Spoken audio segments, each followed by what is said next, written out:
안녕하십니까. 생생매거진 오늘 아나운서 손지민입니다. 대구시와 광주시는 오늘 광주 대구 고속도로 지리산 휴게소에서 만나 대구 경북 신공항 특별법과 광주 군공항 이전 특별법의 국회 통과를 기념하는 행사를 갖습니다. 달빛 동맹 함께 여는 미래를 주제로 열리는 이번 행사에는 홍준표 대구시장과 강기정 광주시장, 각 시의회 의장과 지역 국회의원 등이 참석하는데요.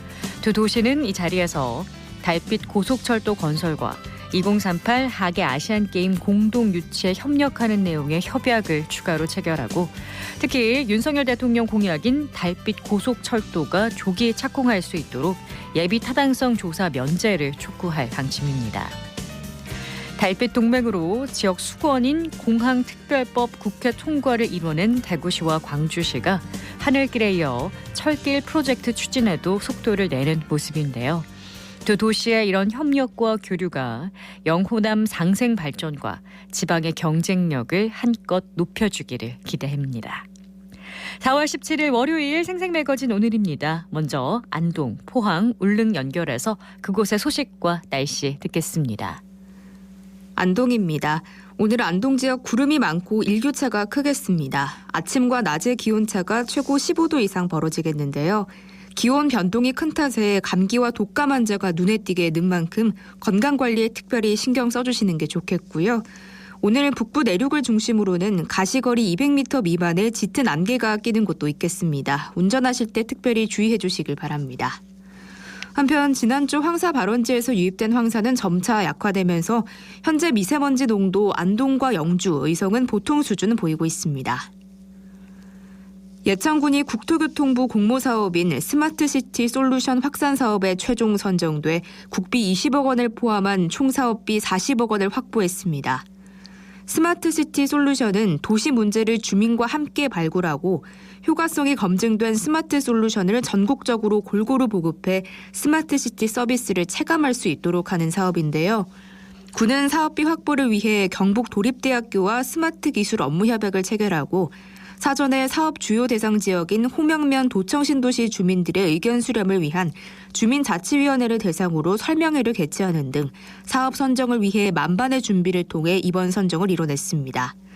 또 다른 지자체에서 효과성이 검증된 교통안전, 방범, 복지 솔루션과 예천 지역의 여건에 적합한 특화 솔루션을 적절히 조합해 주민들의 삶의 질을 개선하고 디지털 격차를 완화할 계획입니다. 지금까지 안동이었습니다. 이어서 포항입니다. 주말 사이 비가 지나고 오늘 아침에는 기온이 뚝 떨어져서 쌀쌀했습니다. 낮에는 대부분 지역에서 20도까지 오르면서 일교차 10도 이상 벌어지겠습니다. 현재 동해 남부 먼바다에 풍랑주의보 내려져 있는 가운데 오늘 밤까지 바람이 매우 강하게 불겠고요. 물결도 최고 3.5m로 매우 높게 일겠습니다. 내일과 모레 돌풍과 함께 요란한 비가 또 지나겠습니다. 영덕군이 산업통상자원부가 회수한 원자력발전소 특별지원금 409억 원을 돌려받을 수 없다는 법원의 판단이 나왔습니다. 지난 2021년 10월 행정소송을 제기한 이후 1년 6개월 만에 1심 결과가 나온 건데요. 서울행정법원의 판결은 원고 청구 기각이었습니다. 앞서 영덕군은 지난 2014년과 2015년 산업부로부터 천지원전 유치를 대가로 특별지원사업 가산금 380억 원을 받았는데요. 하지만 2017년 정권이 바뀌면서 정부의 신규 원전 백지화 결정으로 인해 2021년 3월 원전 건설 사업이 철회됐고 8월에는 정부가 가산금 380억 원에 발생이자 29억 원을 더한 409억 원을 영덕군으로부터 회수했습니다. 당시 영덕군은 정부의 일방적인 탈원전 정책으로 군이 피해를 본 만큼 보상이 필요하다며 소송을 제기했었는데 영덕군의 이번 소송 패소로 정권 교체 후에 이어진 원전 소송 결과에도 관심이 모아지고 있습니다. 지금까지 포항이었습니다. 이어서 울릉입니다. 울릉도와 독도는 맑은 하늘 보이고 있습니다. 현재 기온은 어제보다 4도 높은 14도, 습도는 68%입니다. 풍랑주의보가 내려진 동해 중부 먼바다에는 남풍이 불면서 1에서 3.5m의 높은 물결이 일고 있습니다. 오늘 운항 통제된 여객선이 있으니 선사별 확인이 필요합니다. 울릉군에 신규 공중보건의사 16명이 배치됐습니다. 올해 배치받은 공중보건의사는 내과와 안과, 피부과 등 9명의 전문의와 인턴이 및 일반의 3명, 치과 1명, 한의과 3명으로 구성됐고요. 울릉군 보건의료원에 12명이, 서북면 보건지소에 4명이 근무하게 됩니다. 특히 올해는 주민 수요가 높은 내과 전문의가 배치돼 많은 울릉 주민들에게 도움이 될 것으로 보이고요. 또 안과 전문의 역시 3년 만에 배치돼 노인성 또 만성 안질환 진단과 치료로 울릉 군민의 눈 건강 개선에 기여할 것으로 기대됩니다. 울릉군에 새롭게 자리를 잡은 신규 의료진들이 주민과 관광객의 건강과 안전에 큰 역할을 해주길 바랍니다. 지금까지 울릉이었습니다.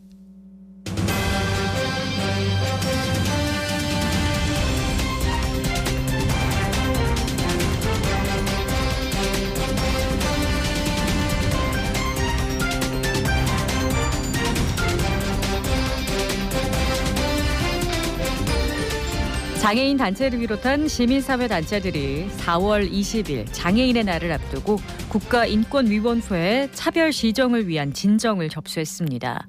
올해는 건강권과 관련한 진정이 많은데요. 이민호 장애인 차별철폐 대구투쟁연대 활동가 연결해서 자세한 내용 살펴보겠습니다. 안녕하세요. 안녕하세요. 이민호라고 합니다. 네, 반갑습니다. 매년 이맘때면 장애인 차별철폐 대구투쟁연대에서 차별 사례들을 모아서 인권위에 집단 진정을 하는데요. 올해 접수한 집단 진정의 내용은 뭔가요? 올해는 4.20 장애인 차별철폐 대구투쟁연대와 대구 1577-1330 장애인 차별 상담전화 네트워크가 함께 네. 2월 27일부터 3월 30일 한 달간 지역사회 장애인 차별 사례를 모아서 네. 이제 국가인권위원회에 진정을 접수했고요. 주요 내용은 건강권 관련해서 21건, 일반 진정 5건에서 총 26건을 진정했습니다. 네. 올해 주요 차별 사례는 장애인 건강주치 시행병원, 그리고 한국건강관리협회 건강증진의원, 대구령 건강증진센터 등 21곳 병원이고 공공기관 같은 경우에는 대구시청, 동구청, 다성군청 이제 3곳인데 네. 휠체어 보행 불편, 선입견 문구 등의 주요 내용이었습니다. 아까 이제 장애인 건강주치 지정병원이라고 하셨는데 관련해서 설명을 좀 해주세요. 중증 장애인이 만성 질환이나 장애인 관련해서 건강 관리를 지속적으로 이제 제공받을 수 있도록 하기 위해서 2018년 5월 문재인 정부 시절에 시범 사업이 시작되었고 네. 3자 시범 사업이 진행 중입니다. 그리고 네. 이제 올해도 사업이 계속해서 진행되고 있습니다. 그래서 건강주치 제도는 지역사회 자원 연계나 방문 재활 서비스 등이 주요 내용이고 2025년부터 이제 본 사업으로 전환할 계획에 있습니다. 네, 2018년 5월에 시범 사업이 시작됐으면 이제 한 5년 정도 경과가 된 건데 사업 추진이 좀 문제가 있나 봐요. 구체적으로 좀 말씀해 주시겠습니까?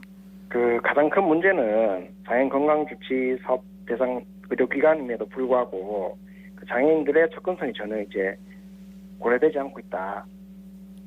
예를 들어서 뇌병변 장애가 있는 A씨 같은 경우는 수성구에 있는 건강주치 지정병원 찾아갔지만 네. 실제 경사로 각도가 높고 엘리베이터 내부가 좁아서 접근이 좀 어려웠던 경우도 있었고요. 네. 그리고 이제 남구에 건강주치 치과제도 이제 병원들이 있는데 네. 이 병원에 승강기조차 설치되어 있지 않아가지고 아예 건강검진을 받을 수 없는 그런 상황이 있다. 네. 그리고 이제 대구령 건강검진센터 같은 경우는 네. 거기도 이제 장애인을 고려한 편의를 제공하지 않고 있고 그리고 이제 아까 말씀드렸던 한국건강관리협회 네. 북구건강증진센터 같은 경우는 장애인이 갔을 때 네. 장애인을 이제 지원하는 인적 지원이 없고 그리고 위내시경이나 대장 내시경을 받을 때 네. 침대로 옮겨 앉아야 되는데 네. 장애인을 침대로 옮길 수 있는 장비가 없다. 그리고 건강주치 제도 병원 같은 경우는 네. 수호통역 서비스나 청각장애인을 고려한 적나라한 편의를 제공하지 않아서 청각장애인들이 본인의 건강 상태를 네. 정확하게 이제 인지할 수 없고 설명받을 수 없는 그런 상황이 있습니다. 그래서 이 장애인을 위한 건강주치 제도임에도 불구하고 네. 장애인이 접근할 수 없는 이런 좀 황당한 상황들이 많이 있습니다.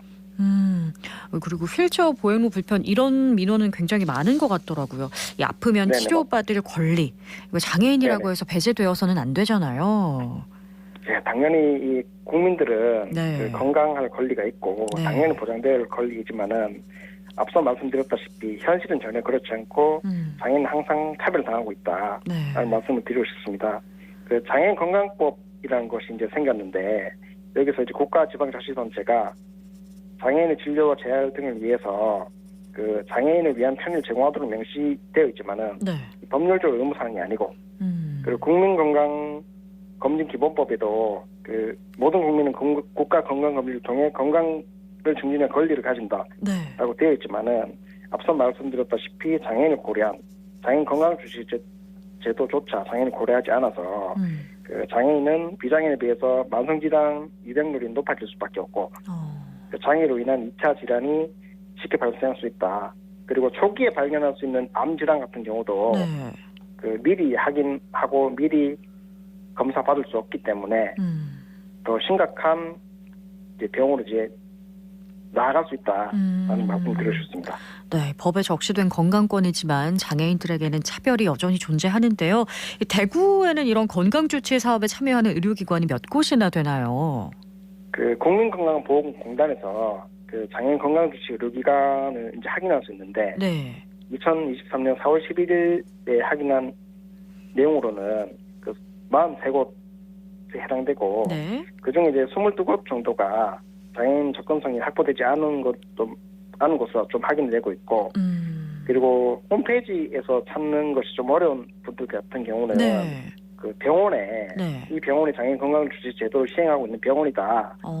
나는 이제 안내 문구나 안내판 그런 것들이 명시되어 있지 않기 때문에 그 병원을 찾는 것도 쉽지 않은 상황입니다. 그렇군요. 취지는 참 좋은데 참여 네네. 병원 선정에서부터 좀 부족한 부분이 있었습니다. 이게 접근성이 확보되지 않은 예를 들어서 승강기가 없는 병원이 막 선정된 걸 보면은 그냥 일단 네네. 참여율만 좀 높이자 이런 데 초점을 둔 결과가 아닌가 싶기도 하네요. 저도 참 그 부분이 안타깝게 여겨지는데 네. 그 병원을 선정할 때 실사 조사는 했는지 잘 모르겠고 실질적으로 장애인 접근이 가능한지에 대해서 고려하지 않았던 것 같다. 라는 좀 생각이 듭니다. 네. 그리고 이제 장애인이 손쉽게 접근할 수 있도록 장비나 인적 지원에 대한 고려도 전혀 없었고 실질적으로 이 병원이 대구에서 이제 뭐 확장이 됐을 때 네. 장애인 당사자들의 의견은 들었나? 라는 좀 그런 좀 질문을 좀 드리고 싶고 네. 당사자들의 목소리가 빠지고 시행되는 제도는 반드시 이런 문제를 가져오지 않을까라는 좀 생각을 해봅니다. 네. 그리고 또 병원 입장을 또 보면은 장애인 네네. 진료에 집중할 수 있는 시설과 인력이 또 더 필요한 부분이 있을 거잖아요. 네네 맞습니다. 특히나 치과 같은 경우에는 병의원 수가 굉장히 적다고 들었는데 특별히 네네네. 장애인들이 치료를 받기 위해서 어려운 상황인가요? 네 맞습니다. 그 치과 같은 경우에는 네. 휠체어 앉아도 진료를 받을 수 없어서 치과에 이제 옮겨 앉아야 되는 이런 상황들이 있는데 네. 그럴 때 이제 어떤 분에게 도움을 청해야 될지 제가 이제 치과에 스케일링을 하러 갔을 때 네. 도움받을 수 있는 사람을 확인할 수 없어서 거기 있는 치과 의사한테 부탁을 할 수밖에 없는 그럴 때 이제 그 의자로 옮겨 앉을 수 있는 보조기구가 없고 보조 인력이 네. 없다. 그리고 이제 그 행동 조절이 필요한 이제 중증 발달 장애인 같은 경우도 네. 치과 치료를 받기 어려운 상황이 있는데 이런 것들에 대해서 좀 구체적으로 좀 제도가 정비될 필요가 있다. 그리고 그 지금 뭐 장애인들이 이런 장애인 건강주치 제도가 있다는 것도 잘 모르는 분들이 많이 계시거든요. 네. 이런 것들에 대한 홍보가 좀 잘 돼야 될 필요가 있고 그리고 장애인들이 실질적으로 좀 이용할 수 있도록 네. 좀 해야 될 필요가 있다. 지금은 약간 좀 전시성, 홍보성 그런 제도가 아닌가라는 좀 생각이 듭니다. 네, 좀 제대로 홍보를 해주고 또 병원에게도 인센티브를 제공하면 더 잘 운영이 될 수 있지 않을까 하는 안타까움 얘기해 주셨는데요. 이번에 네네네. 집단 진정이 들어갔으니까 이 관계기관이랑 병의원들의 화답이 좀 이어지면 좋겠습니다. 네네네. 이번 일반 진정으로 대구시청 장애인 복지과와 동구청, 달서군청 등 3곳에 대한 진정을 접수했다고 들었는데 이 내용 좀 살펴볼까요? 네, 요거는 네. 어떤 내용이냐면은 네. 동구청과 달성군청 경우는 네. 제가 진정을 우리 매년 접수할 때마다 그 단골 메뉴로 이제 보행권 침해 내용이 나오는데 네. 보행권 침해에 관한 내용이고 대구시청 같은 경우에는 그 장애인 대상 후보자 공고를 하는데 네. 그 광고 문구에 장애를 극복한다. 라는 아. 문구가 좀 등장했습니다. 그래서 장애는 극복해야 되는 것이 아니라 장애라는 것을 사회에서 가지고 살아갈 수 있도록 네. 국가나 지자체가 적절히 잘 지원해야 된다라는 것인데 장애 극복의 대상으로만 바라보는 것은 그 요즘 그 장애인 권리 협약이나 네. 이런 거에 부합되지 않는 내용이어서 네. 진정을 하게 되었습니다. 뭐 극복이라기보다는 배려를 해야 되는 것인데 아무래도 배려라기보다는 네. 그 장애인들이 이제 그 침해된 권리, 시민의 네. 권리를 그 보장받을 수 있도록 그렇죠. 해야 되는 것이지 장애인이 스스로 극복해야 되는 문제는 아니라고 생각합니다. 그렇습니다. 그런 선입견이 네. 들어가는 문구는 좀 시정이 돼야 되겠네요. 네, 맞습니다. 네. 장애인이 이동할 수 있는 곳이라면 어르신과 어린이, 임산부와 같은 교통 약자도 편리하게 이동을 할 수 있는 곳이라고 저희가 일반적으로 생각할 수 있을 텐데 보다 많은 사람들이 좀 안전하고 편하게 이동할 수 있도록 관심이 모아지면 좋겠다는 생각하게 되는데요. 네네네, 맞습니다. 그 지하철역의 승강기나 그 상가 앞에 설치된 경사로 같은 경우를 좀 예를 들 수 있는데 네. 이런 것들은 장애인들의 이동을 편리하게 하기 위해서 만들어진 것들이거든요. 네. 이런 것들이 보완됐을 때 장애인들만 편리한 것이 아니라 네. 아까 말씀드렸던 어린이 임산부들도 이제 편리한 세상을 함께 네. 누릴 수 있다. 그래서 모든 시민들이 시민의 권리를 누리면서 살아가는 세상을 왔으면 좋겠고 네. 오늘 라디오 청취하시는 분들도 지속적으로 많은 관심 가져주시면 좋겠습니다. 최근에 장애인 차별 금지 추진 연대와 국가인권위원회 등이 함께 개정안을 만들었습니다. 주요 내용 짧게 좀 소개해 드릴게요. 그 장애인 차별 금지법이 올해 시행된 지 15년이 되었는데 네. 실질적으로 장애인의 차별을 구제하거나 장애인의 권리가 증진되는 역할을 하는데 좀 부족한 점들이 있습니다. 네. 그래서 그 구체적으로 현행 법률에 장애를 이유로 정당한 사유 없이라는 그 소극적 차별 행위를 판단하는 조건들이 있어서 네. 이거를 장애를 이유로 정당한 사유 없이라는 문구보다는 장애에 대한 차별로 이제 규정 짓자. 그리고 지금의 장애인 차별 금지법은 신체적 정신적 손상 또는 기능 상실이라는 네. 의료적 잣대로 장애를 이제 정의하고 있습니다. 네. 그런데 사실 장애는 아까 말씀드렸다시피 극복해야 되는 것이 아니라 사회적으로 지원돼야 될 부분들이 있기 때문에 네. 다양한 장벽과의 상호작용으로 인해서 그 사회 참여를 저해하는 그런 것들이 사회적 장벽이라는 것을 좀 삽입해서 네.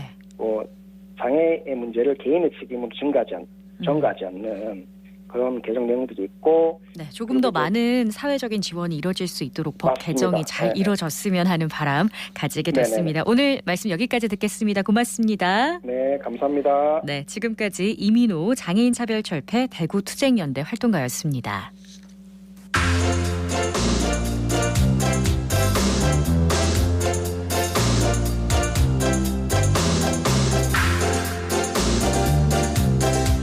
대구 수성구 가족센터에서는 부모 교육 사업인 수성구 부모 성장교육 바라봄 학교를 열고 있습니다. 생애 주기별, 가정 특성별, 자녀 행동 특성별로 다양한 부모 교육이 진행하고 있는데 서유리 리포터가 현장에 다녀왔죠. 어서 오세요. 네, 안녕하세요.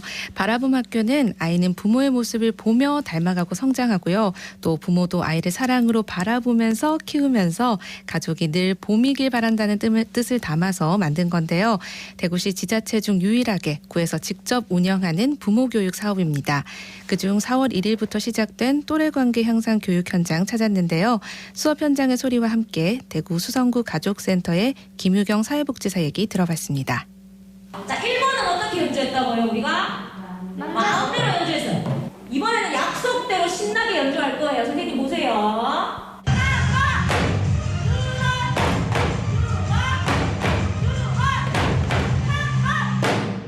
자, 마음대로 하는 거 말고 신나게 하기 위해서 우리가 뭐를 지켜야 된다고요? 약속. 약속. 부모님들이 자녀 교육에 대한 욕구가 좀 높아지다 보니까 어떻게 하면은 아이를 좀 더 바르게 키울까 하는 것에서 시작이 되었고요. 바라봄 교육을 통해서 자녀 양육에 대한 이해를 높이고 그리고 이론으로 배운 내용을 저희가 실제로 체득해보면 좋을 것 같다는 생각을 해서 저희가 요거를 기획하게 되었습니다. 보통 부모님들 이제 참여하시면은 굉장히 긍정적이세요, 항상. 그래서 이전에 교육 끝난 후에도 엄청 좋았었고 그리고 도움이 됐다라는 부분들 이야기 많이 해주셔가지고 종종 또 저희한테 연락 오셔가지고 개별적으로 너무 좋다고 지금도 적용해서 하고 있어서 애들이랑 관계 항상 할 때마다 항상 되뇌인다 하시더라고요. 그래서 그런 말씀 들을 때마다 조금 저희는 뿌듯하게 일을 하고 있고 6주에서 8주 과정으로 길게 진행됨에도 잘 참여해 주셔서 저희도 항상 즐겁게 생각하면서 준비하고 있습니다. 악기 연주를 통해서 자연스럽게 아이들이 배워야 하는 것들을 체득할 수 있게 해주는 수업이네요. 네, 맞습니다. 마음대로 하는 게 아니라 약속을 지켜서 하는 게 재밌는 거다. 또 순서도 지켜야 한다. 또 마지막으로 혼자가 아니라 친구들과 함께 해야 한다 같은 중요한 내용을 악기 연주를 하면서 저절로 익힐 수 있게 하는 거죠. 이 재미와 의미 두 마리 토끼를 한 번에 잡을 수 있는 수업을 한 이현정 강사의 이야기 들어봅니다. 처음에는 북종류의 악기를 자유롭게 이제 두드림으로써 말로 표현하기 어려운 감정, 느낌을 표출하도록 돕는 드럼서클 활동 진행했고요. 후반부에는 친구들하고 부모님들이 서로 협력해서 함께 음악을 이제 완성해 나가는 비오케스트라 악기 합주 활동으로 진행됐습니다. 음악 활동을 하는 동안 이렇게 항상 아이들에게 이제 숨어 있는 그 잠재 능력을 보게 되는 것 같아요. 그러니까 처음 시작할 때는 목소리도 좀 작기도 하고 또 옆 친구랑 낯설기도 하고 이제 그런 부분이 있는데 이게 함께 교류하고 이렇게 소통하는 경험을 통해서 자신 있게 또 감정도 표현하고 어느새 이제 목소리도 막 커지고 악기 연주의 강도도 이렇게 세지면서 자신감이 이제 점점 자연스러워지는 것을 보면서 조금 함께 즐겁게 참여할 수 있었던 것 같습니다. 제가 이제 수업 처음 진행할 때부터 이제 친구들에게 항상 이야기하고 시작하는 부분이 있어요. 그러니까 이번 시간은 음악을 통해서 친구들과 재미있게 마음을 나누는 방법을 배우는 시간이다. 그러니까 음악을 통해서 마음을 즐겁게 나누는 방법을 함께 좀 나누려고 중점을 두고 있고요. 또 두 번째는 부모님들께서 아이들을 좀 더 알아가고 아이들 행복의 포인트가 어디에 있는지 같이 교류하면서 좀 발견해 나가시는 시간이 됐으면 좋겠다라는 마음으로 전체적인 수업을 진행하고 있습니다. 부모 성장 교육을 들으면 혜택도 있다고요. 네, 맞습니다. 이 관련 강좌를 2개 이상 수료하면 수성구에서 좋은 부모 자격증을 발급해주고요. 또 강좌 1개 이상 참여 시에는 가족 캠프와 자조 모임에 우선 참여할 수 있습니다. 또 매주 화요일과 목요일에 진행되는 가족 상담도 무료로 받을 수 있으니까 참고해 보시고요. 또래 관계 향상 교육에 참여한 부모들 만나봤습니다.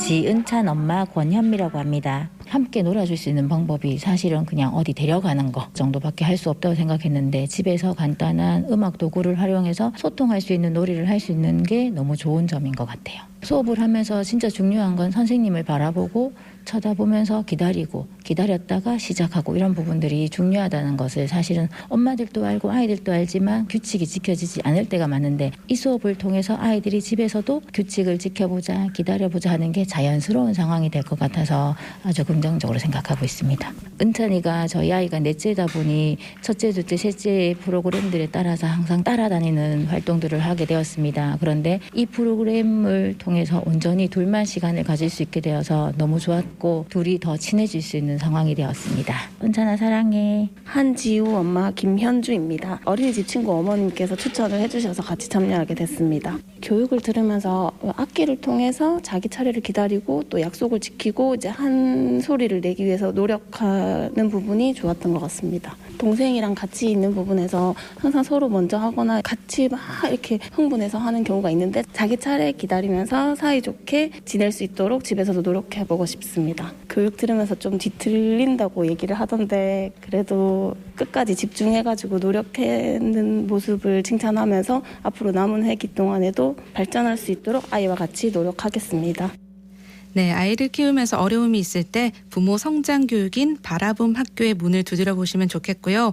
이런 교육 프로그램이 다른 지자체에도 확대돼서 아이를 키우는 모든 가정이 늘 따뜻한 봄이었으면 하는 바람입니다. 네, 서유리 리포터 잘 들었습니다. 고맙습니다. 네, 고맙습니다.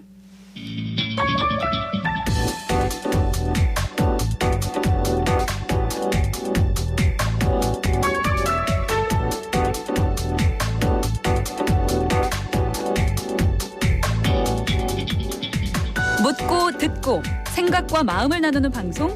지금 여러분께서는 대구 경북을 보고 듣는 생생 매거진 오늘을 함께하고 계십니다.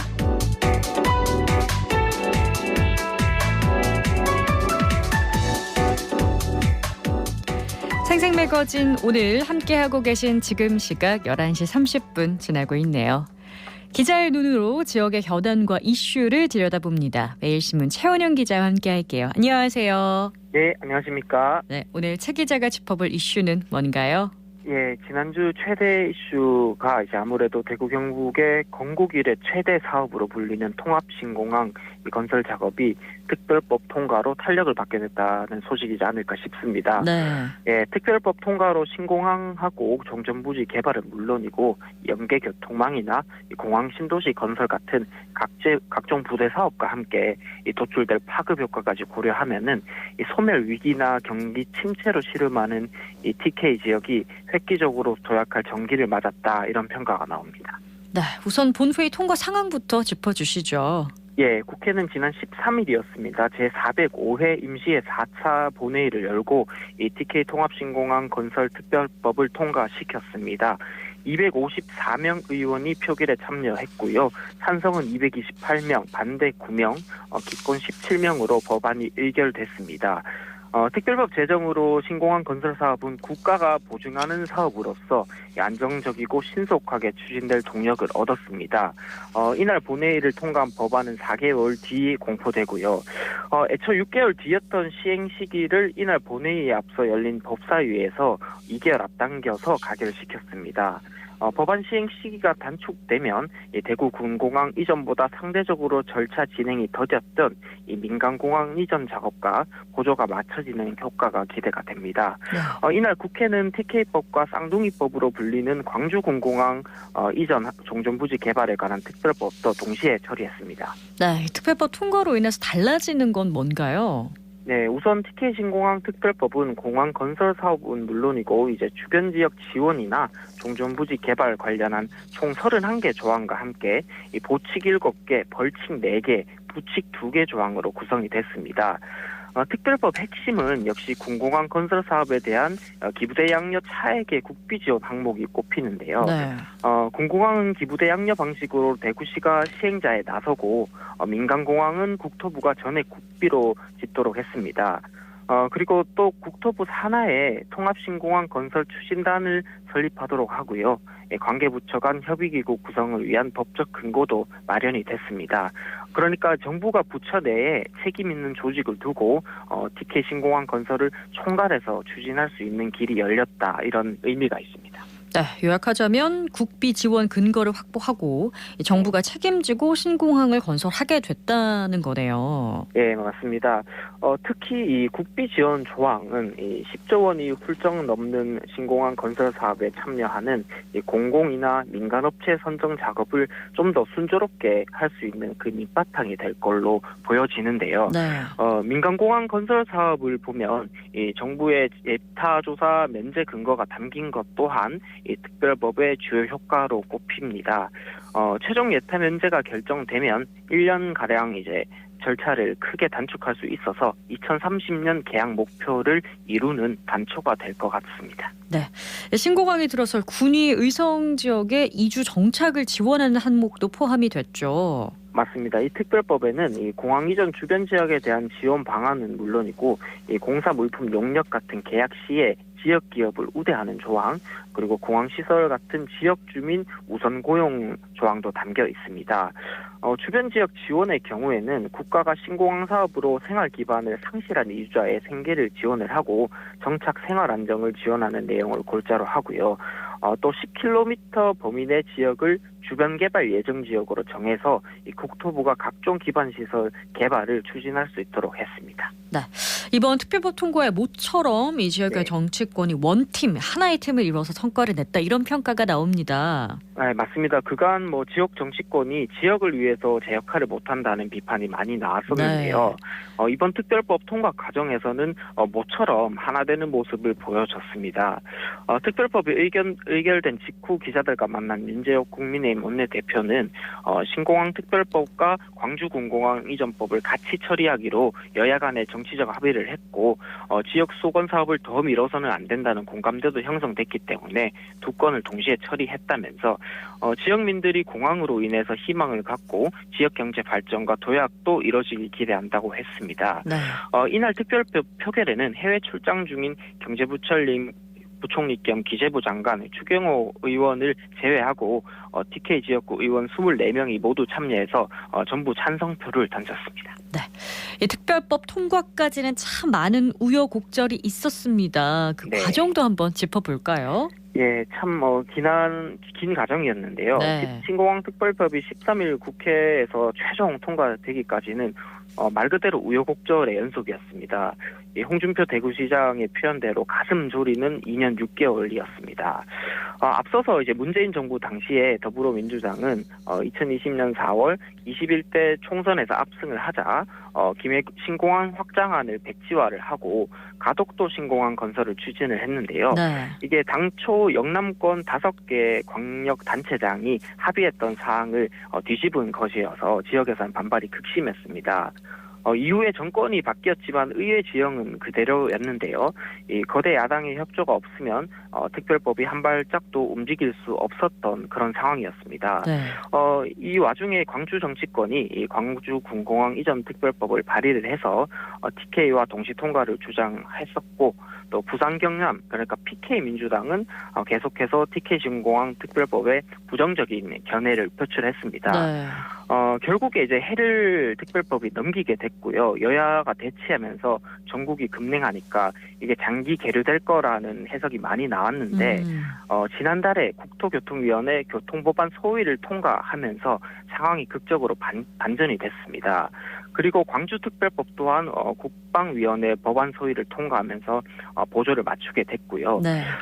그리고 4월 임시국회가 이제 열렸고 두 특별법의 법사위 본회의 동시 상정하고 통과는 확정이 됐었는 상황이었는데 원래는 13일보다는 이달 27일 통과가 좀 유력했었습니다. 네. 하지만 13일 오전에 여야가 극적으로 합의를 했고 결국 이날 나란히 통과가 되는 겁니다. 네. 우여곡절의 2년 6개월에 21대 국회 TK 정치권의 희로애락이 다 담겼다 이렇게 보여집니다. 네. 큰 고비를 넘겼지만 앞으로가 더 중요하잖아요. 향후 절차는 맞습니다. 어떻게 될까요? TK 신공항 특별법의 가장 긍정적인 요소는 아무래도 공항 건설 사업의 불확실성이 해소됐다는 점이겠죠. 네. 이 사업에 대한 의문이 해소됨으로써 사업 대행자의 적극적인 참여를 이끌어낼 수 있다 이런 얘기인데요.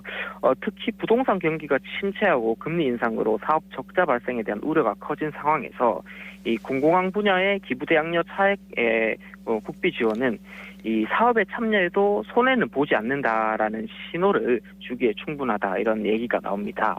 그래서 대구시는 올 연말까지 사업 대행자 선정을 마무리할 계획입니다. 그럼 사업 대행자는 누가 될까요? 예, 특별법에는 사업 대행자가 공공기관이나 지역 공기업 등 공공 부분 지문이 50%를 넘도록 규정하고 있는데요. 이에 따라서 사업 대행자로는 이 LH나 대구도시개발공사가 공동으로 참여하는 방안이 현재로서는 유력하게 거론이 되고 있습니다. LH와 대구도시개발공사가 지분투자 형태로 참여한 뒤에 이 민간 사업자를 공모를 해서 함께 이 특수목적법인 SPC를 구성해서 이 이전 사업에 참여하는 그런 그림입니다. 그렇군요. 이 특별법 통과 이후에 당면 과제로는 뭐가 꼽히나요? 예, 특별법 통과 이후 당면 과제는 대구 경북의 미래를 담보할 수 있을 정도의 이 민간 공항 규모를 확보하는 일인데요. 네. 공항 규모는 결국에는 2030년 이후 여객이나 물류 수요 예측에 달려 있다는 게 대구시 설명입니다. 이에 따라서 지금 대구시가 국토교통부의 사전 타당성 조사에서 이 공항 시설 규모가 충분히 반영되도록 이 예측 수요를 높이는 데 주력을 하고 있는데요. 네. 대구시는 TK 신공항이 문을 열면은 그동안 인천공항을 이용하던 이 대구 경북하고 충청권, 강원권의 이제 여객 물류 수요가 이 TK 신공항으로 전환될 거다 이렇게 주장을 하고 있습니다. 네. 또 신공항 건설로 항공 화물 수요도 크게 늘어날 걸로 시는 예측을 하고 있습니다.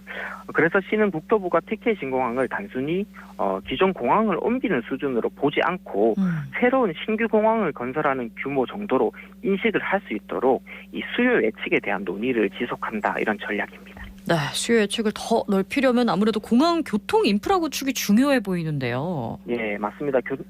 교통망이 구축이 되려면 국토부의 중장기망 구축 계획에 반영이 돼야 되거든요. 네. 그런데 특별법 개정이 되면서 이 공항 접근 교통망을 이 변수가 아닌 상수로 보고 좀 계획을 짤 수 있게 됐습니다. 네. 대구시는 신공항 관련 도로망 7곳하고 철도망 3곳을 포함해서 10개 노선의 확충이 반드시 필요하다고 보고 있습니다. 이런 것들이 완성이 되면 시청 동인청사에서 신공항까지는 50분, 그리고 서대구에서 광역철도를 타면 19분이면 TK 신공항에 도착할 수 있다고 시는 보고 있고요. 네. 현재 대전에서 인천으로 가려면 차량은 3시간, 철도는 2시간 소요되는데 네. 이 교통망이 다 완성되면 대전에서 TK 신공항까지는 철도로 59분, 차량은 2시간이면 도착할 수 있고요.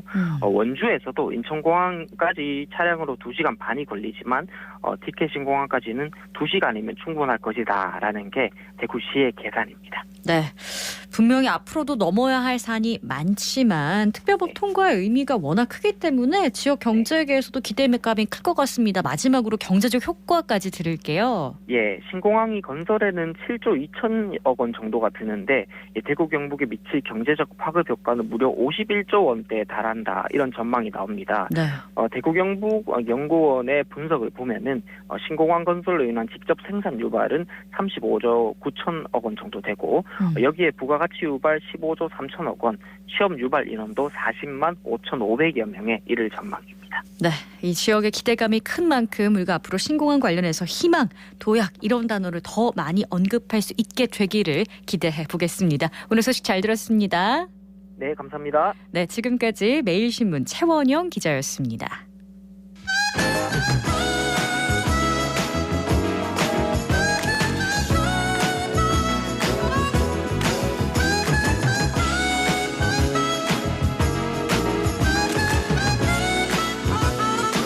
정치 알아야 바꾼다. 정치 알바 김수민 시사평론가 연결합니다. 안녕하세요. 네, 반갑습니다. 네, 지난주 국회 전원위원회에서 논의된 선거제도 개편 이야기 나눠보겠습니다. 의원 100명이 발언자로 나서는 초유의 토론이 벌어졌는데요. 한편으로는 결국 가닥을 잡지 못했다 이런 지적도 나오더라고요. 네, 의원들이 자유롭게 얘기를 하면은 당의 차이를 넘어서 어떤 안에 합의를 할 수 있을 거다. 이런 기대가 있었는데 네. 결국 비현실적이다라는 걸 보여준 것 같습니다. 결국에는 정당 간의 합의가 필요하고요. 그러려면은 당론부터 각자 세워야 된다라고 하는 교훈을 남겼는데요. 네. 일단은 정당 간 이견이 크게 엇갈린 분야들, 예를 들면 의원 정수를 늘리느냐 줄이느냐, 비례대표 비중을 확대하느냐 축소하느냐, 이 부분은 앞으로도 평행선을 달릴 것이 유력해 보입니다. 네. 그런데 상대적으로 여러 당에서 옹호자가 등장한 사안이 중대선거구제로의 개편이거든요. 국민의힘과 민주당 양쪽에 찬성파들이 있기 때문에 이 부분이 그나마 합의의 가능성이 좀 남아있다고 볼 수가 있겠습니다. 일단 중대선거구제는 의원 정수를 움직이지 않고도 개편이 가능하고 또 비례대표 의원을 줄이는 것이든 늘리는 것이든 중대선거구제에서 더 쉽습니다. 양쪽 다 더 쉽다는 게 강점이고 네. 그래서 이제 예를 들면 이제 기존 소선거구를 모으면서 선출 인원을 줄인다라고 하면 비례의원을 더 늘릴 수가 있고요. 또 의원 선출을 많이 할수록 지역구 선거에서의 비례성이 개선되기 때문에 비례대표 의석수를 늘리지 않아도 된다. 혹은 줄이는 것도 가능하다. 이 점에서는 중대선거구제는 앞으로도 계속 불씨가 남아서 논의가 될 것으로 전망이 됩니다. 네, 아마 이 선거제도 개편은 앞으로 저희가 계속 좀 지켜봐야 될 사안이 아닐까라는 생각이 듭니다. 지난 금요일에 발표된 여론조사에서요. 윤석열 대통령의 긍정 평가도가 30% 밑으로 떨어졌다. 이런 결과가 나왔더라고요. 이 하락 국면에 있는 윤 대통령의 지지도 어떻게 해석할 수 있을까요? 네, 지난주 한국갤럽이 금요일에 발표했던 조사부터 말씀을 드리겠습니다. 네. 11일부터 13일까지 만 18세 이상 전국 1,002명을 상대로 조사를 한 결과고요. 윤 대통령 국정수행에 대해서 긍정평가는 27%, 부정평가는 65%가 나왔습니다. 윤 대통령이 한국갤럽 지지도에서 작년 8월 초 9월 말 최저치인 24%를 기록한 적이 있는데요. 네. 작년 말부터 30% 선에 다시 진입하고 상승을 하는 국면이었지만 다시 떨어지는 그런 상황을 맞이를 했고, 이번 주 같은 경우도 이제 지난주죠. 지지난주부터 지난주까지 한 주만에 4%포인트가 떨어졌습니다. 이것은 이제 작년의 지지율 하락이 사건들의 영향을 받았다면 네. 이제는 구조적인 영향이 크다라고 볼 수가 있겠고, 여러 사안들이 영향을 끼쳤는데, 예를 들면 지난주에 미국 도청 의혹 터졌지 않았습니까? 네. 한국 사회는 한미 동맹을 지지하는 시민들이 절대 다수라고 봐야 되겠죠. 네. 다만 미국이 하는 모든 걸 지지하는 것은 아니고 할 말은 해야 된다라고 생각을 하고 있는데, 안 그래도 강제동원 해법에서도 일본에 많이 양보했다. 그런데도 따낸 게 없다. 이런 여론이 유지가 되는 상황에서 이런 미국 관련한 사안까지 터졌고, 또 양국관리법 개정안에 대한 거부권 행사라든지 또 이런 부분들, 그러니까 국내 민생 정책에서도 뭐 주 69시간 노동 논란도 포함되어 있습니다만 별다른 방안이 나오고 있지 않다. 이런 여러 요인들이 중첩돼서 구조적으로 하락하는 국면이다라고 볼 수 있겠습니다. 그러니까 대내외적인 요인이 있다 이렇게 말씀을 해주셨는데, 일단 뭐 대외적인 것 중에서 미국의 도청 의혹에 대해서 한국 정부가 상당수 문건이 조작됐다면서 빠르게 진화하려는 모습을 보여줬는데, 이거 적절한 대응이라고 볼 수 있을까요? 네, 문건에 나온 한국 정부 관련 내용을 부인하는 거는 있을 수 있는 일이라고 봅니다. 프랑스, 이스라엘 이쪽도 빠르게 부인을 했고, 그대로 두고 항의에 들어가면 그 내용을 사실이라고 인정하는 꼴이 되기 때문에 내용이 사실이 아니라면 부인할 필요는 있겠죠. 네. 다만 문건 조작을 너무 빠르게 선언한 것은 아닌가. 이거는 한국 정부의 부담이 될 수도 있는 건데요. 왜냐하면 미국 정부도 유출 자체를 부인을 하지 못하고 사안을 심각하게 본다라고 얘기를 했습니다. 그에 반해서 한국 정부는 유출 범인을 지목하기도 전에 문제없다라고 선언을 해버렸다라고 하는 거고요. 대통령실 관계자는 미국이 중간 조사 결과를 한국 정부에 알려줬다라고 밝혔지만, 어차피 공식 발표가 아닌데 그렇게 빨리 선언해야 되는지 이 의문도 있는 것입니다. 그리고 대응을 하면서 대통령실이 썼던 표현도 문제인데요. 상당수 문건 조작 이런 표현이 나왔는데, 그러면 일부는 사실이라는 것인가? 이런 의문이 또 남을 수 있고, 또 악의로 미국 정부가 한 일은 아니다라고 했는데 그러면 선의로 한 도청도 있다는 것인가? 이런 의문도 남는 것입니다. 그래서 이렇게 의구심이 쌓이게 되면은 되레 한미 동맹에도 부담이 된다라고 하는 점을 대통령실이나 정부가 유념을 해야 될 것 같습니다. 그렇군요. 정부 여당만이 아니라 더불어민주당의 악재도 있는데, 2021년 민주당 전당대회에서 돈 봉투가 살포됐다는 의혹이 불거져 있는데요. 이정근 전 사무부총장의 통화 녹음 파일 때문에 점점 구체적인 정황이 나오고 있는 중인가요?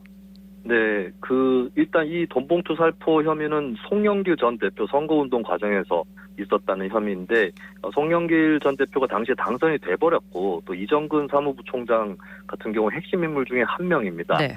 또 송 전 대표는 이재명 대표가 출마했던 지난 대선에서 당무를 지휘하기도 했었기 때문에 민주당 중심의 사건이다, 나아가서 민주당 차원의 사건이다, 이렇게 해석될 여지가 크고요. 네. 이 부분은 민주당이 직시를 해야 될 부분이 되겠습니다.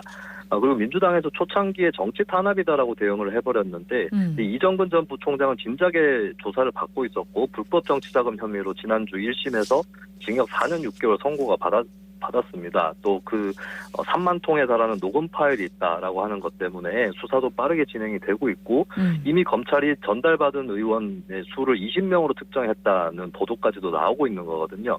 그렇다면 송 전 대표가 초창기에 이게 이정근 개인의 일탈이다 이렇게 규정한 것도 설득력이 없어졌다라고 봐야 됩니다.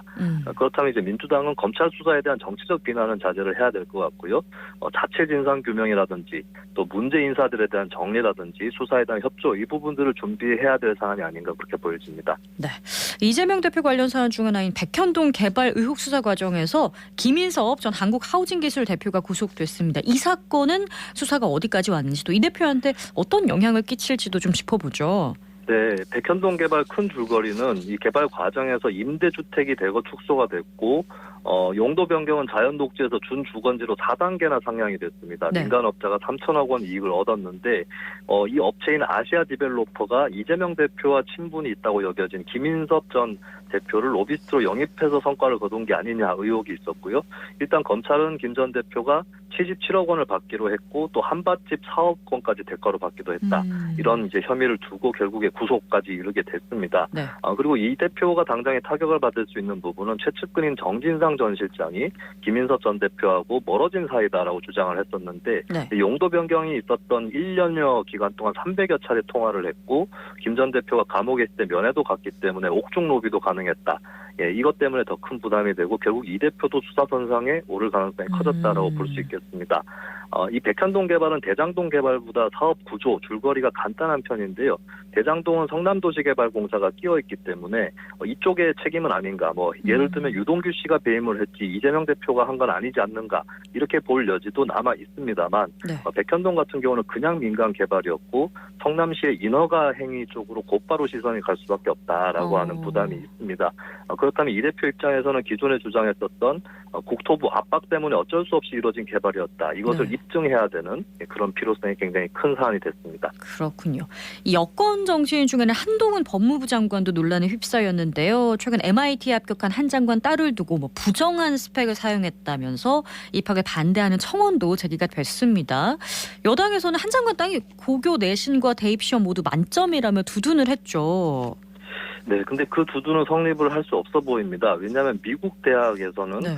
정시든 조기 모집이든 간에 에세이라든지 스펙의 비중이 상당히 크거든요. 그래서 ACT 만점인데도 MIT에 낙방했다. 이런 사연도 귀하지 않게 접할 수가 있습니다. 네. 그러면 결국에는 예전 인사청문회 때 논란이 됐던 한 장관의 딸의 논문, 이게 스펙으로 쓰였느냐가 관건인데 사실 그 논문은 문제가 많은 논문은 맞습니다. 그러니까 예를 들어서 그 딸이 리뷰 논문을 쓴 것으로 되어 있는데 네. 이거는 학계 연구 트렌드를 분석하는 학계 권위자나 쓸 수 있는 논문이거든요. 그러면 이제 대필 의혹 당연히 불거질 수밖에 없겠고요. 네. 그리고 표절률 같은 경우도 어순을 바꿔치기 한다거나 단어를 비슷한 단어로 넣는다거나 이 수법까지 합쳐서 보면은 60% 이상의 표절률이 나타난 논문도 있었습니다. 네. 근데 MIT의 명예 규정에 따르면 허위 스펙이나 표절은 합격 취소 사유가 되는 것이기 때문에 사실 한 사람의 시민으로서는 한동훈 장관이 딸이 어떤 스펙을 제출했는지 공개해야 될 의무는 없지만 근데 공직자 내지는 정치인으로서는 이게 자진 공개가 안 되면은 논란이 지속될 수밖에 없는 그런 또 줄거리가 되는 것 같습니다. 네, 정치 알아야 바꾼다. 정치 알바. 오늘 소식은 여기까지 듣겠습니다. 고맙습니다. 네, 감사합니다. 네, 지금까지 김수민 시사평론가였습니다.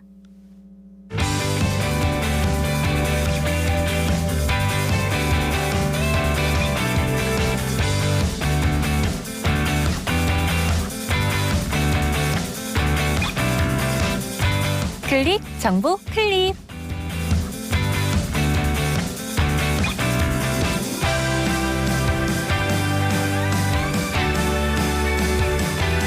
고향사랑 기부제 이제는 잘 알고 계시죠? 개개인이 태어난 지역은 물론 학업과 근무, 여행 등으로 관계를 맺은 제2의 고향에 기부를 하면 기부자에게 세액 공제와 답례품 혜택이 주어지는데요. 대구시에 추가 선정된 답례품이 있습니다. 대구 국제뮤지컬 페스티벌의 뮤지컬 관람 할인권, 대구 국제사격장 사격체험 이용권, 대구 FC 입장권 또는 굿즈, 전통활 등 5개 품목입니다. 고향사랑 기부에 참여도 하시고 대구의 문화 공연도 함께 해보시는 건 어떨까요?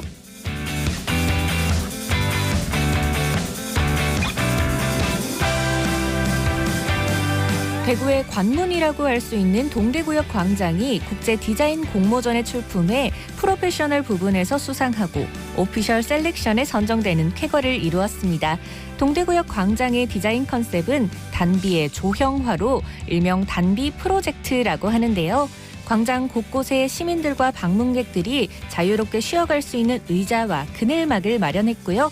야간에는 경관 조명도 비춰 특별한 대구를 연출했다고 합니다. 국제 디자인 공모전 수상으로 대구의 공공 디자인 위상을 한 단계 높였다는 소식 전해드립니다.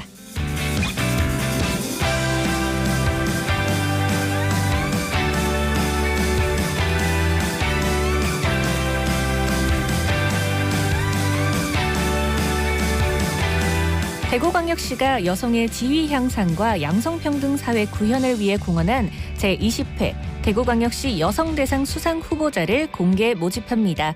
후보자는 공고일로부터 대구광역시에 3년 이상 계속 거주하며 여성의 지위 향상 및 권익 증진에 공헌하고 그 밖에 지역사회 발전을 위하여 기감이 되는 여성으로 구청장이나 군수, 기관 단체장 또는 시민 50명의 이상의 추천을 받아서 관련 서류와 함께 담당 부서 혹은 대구광역시 여성가족과로 제출하면 됩니다.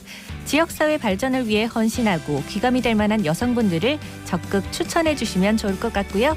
자세한 사항은 대구광역시 홈페이지를 참고하시면 되겠습니다.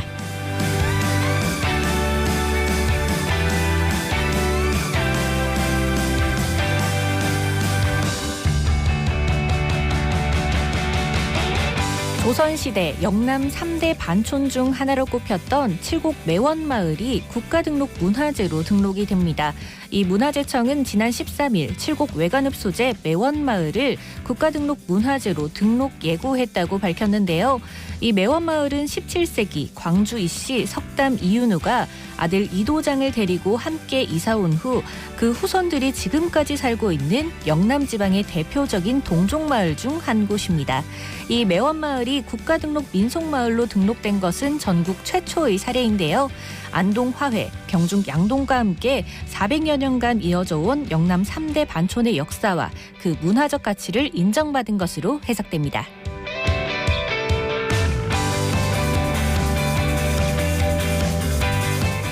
구운 달걀과 단체 급식 그리고 김밥 재료에 많이 사용되는 액란에서 식중독균인 살모넬라가 검출됐습니다. 이 살모넬라는 식중독의 원인균으로 오염된 계란이나 소고기, 가금육이 주요 원인인데요. 식약처는 달걀을 만진 후에는 흐르는 물에 비누나 손 세정제를 이용해 30초 이상 손을 씻어야 하며 조리 시에는 충분히 가열해 섭취할 것을 당부했습니다. 지금까지 클릭 정보 클립 윤가영이었습니다.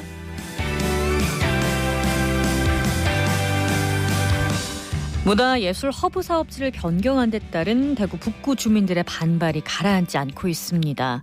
오늘 대구시청 상격청사 앞에서 2천여 명이 모이는 대규모 집회를 열고 이후 6만 7천여 명의 주민 서명을 담은 명부를 문화체육관광부에 직접 전달될 계획인데요. 주민들의 반발과 관련해서 홍준표 대구시장은 반대 없는 정책은 없다. 반대한다고 주저하면 혁신이 안 된다고 말하기도 했습니다. 정책 변경에 따른 주민 반발을 당연시하기보다는 좀 더 이해를 구하고 설득하는 노력이 우선됐으면 어땠을까 하는 생각이 듭니다. 생생매거진 오늘 준비한 순서는 여기까지입니다. 지금까지 아나운서 손지민이었습니다.